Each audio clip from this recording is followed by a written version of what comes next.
Welcome to Skeggsy on the farm in Thailand. I hope I find you well.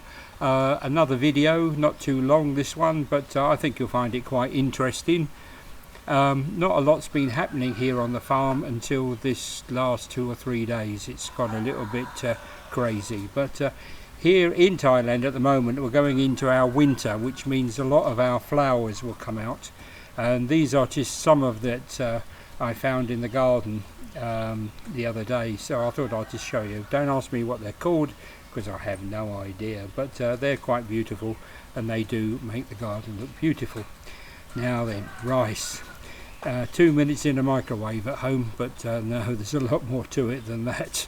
I found out since I've been here in Thailand. It's given me a little bit of hay fever for a start, but there you go. That's when I arrived in September. The fields were green and beautiful, and then all of a sudden now in late November they've gone like a beautiful yellowy colour, and it looks like it would do in our sort of summer when the wheat is ready to cut.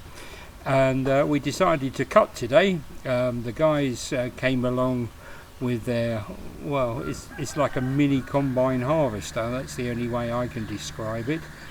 It's fascinating to watch. You have two guys sitting on the side of it, and they fill bags with the rice. As the machine sorts out the rice from the straw, it comes down to the one side, and then the two guys start filling up bags.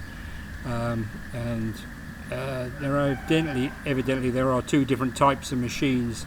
The people in Thailand don't like this machine because it takes 3 people to use it. There is another machine which just stores the rice till the end, and then you can pump it into the bags, but evidently that's a much bigger, more expensive machine, and the locals don't seem to have that. Anyway, you can probably see what's going on here as it comes a bit closer.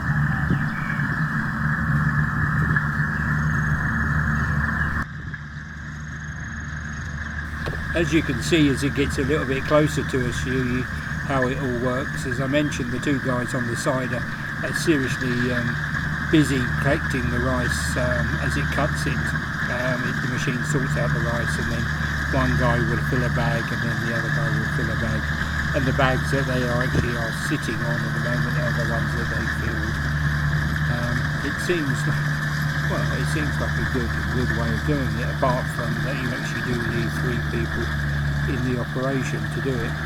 Maybe that one machine would be a lot easier to fill at the end of it. But as the machine turns, you'll be able to see the spare bags there. They are there, all sort of nicely lined up. I think we bought about 250 bags. I'm not quite sure how many bags we will have. The rice goes off to the local government, and then the government will give you a price. They will grade it, and as it sort of arrives, they will grade it and then give you the price of how much it is. So you don't keep the rice very often, unless you want to, because we're going to keep the first 5 bags, and a lot of other people do the same. They will keep it. The rice actually at the moment is like wet. It will need to dry out. It has like a husk around it, and once that husk is off, they give it a beat, and then they can use the rice. Now I want you to imagine the A24 from Worthing up to Dorking, because there are people drying rice along the side of the road. Now I shall shut up, and this actually did happen.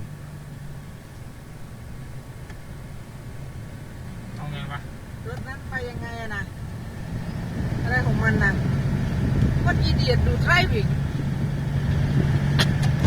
This is Thailand. There you go. They actually do drive on the left-hand side in Thailand, so what he was doing there, I have no idea. This is our first paid job, which was good. It was family who suggested we went and used our hay baler to pick up their straw. They were about 3 or 4 days ahead of everybody else cutting, which was good, and it gave us a chance to have a go. And there's not much straw in there, but you'll be surprised to see how many bales of straw came off. Now, this little vehicle is called an Ethan. A lot of the farmers actually use them around this area. It's a 2-stroke engine. It makes a hell of a racket as it's going along. Tuk tuk tuk tuk tuk tuk tuk. And to be honest with you, when I first climbed in, I wasn't sure that the rusty bits were going to hold my weight, but it did a good job. And as I said, they decorate them and make them look really good. Now, as I said, it's been a couple of really busy days with us on the rice, so next time you think about 2 minutes in the microwave, just think a little bit longer of how your jasmine rice or your sticky rice or your other types of rice came to you in the first place. This has been Skeggsy in Thailand. I hope you've enjoyed it. Thanks for watching. See you soon. Bye.